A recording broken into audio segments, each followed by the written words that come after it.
বলবীর বল উন্নত মমশির বিদ্রোহী কাজী নজরুল ইসলামের এই কবিতাকে কবিতার জগতের বাহুবলী বলা যায়, কারণ এই কবিতা এতটাই জনপ্রিয় হয়েছিল যে সে সময়ের একের পর এক পত্রিকায় ছাপা হতে থাকে নজরুল ইসলামের বিদ্রোহী।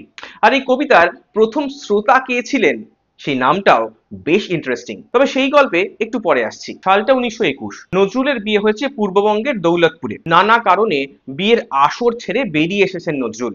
বিভিন্ন বিতর্ক আর ঝুট ঝামেলায় নজরুলের মন তখন অশান্ত। মুজাফফর আহমেদের সঙ্গে মধ্য কলকাতার তালতলায় একটি বাড়িতে থাকা শুরু করলেন নজরুল ইসলাম। সেই মুজাফফর আহমেদ যিনি তখন নজরুল ইসলামকে সঙ্গে নিয়ে ভারতে কমিউনিস্ট পার্টি গড়ার তোড়জোড় করছেন। ডিসেম্বর মাসের একটা রাত মুজাফফর আহমেদ ঘুমিয়ে পড়েছেন। মাঝরাতে ঘুম ভাঙল নজরুল ইসলামের। মনের মধ্যে জটলা হয়ে এসেছে অনেক কিছু ভাবনা। খাতা পেন্সিল নিয়ে লিখতে বসলেন নজরুল। যখন বেশ কয়েক পাতা লেখা হয়ে গেছে ততক্ষণে রোদ্দুর উঠে গেছে। ঘুম ভাঙল মুজাফফর আহমেদের। নজরুল পড়ে শোনালেন, আমি বেদুইন, আমি চেঙ্গিস।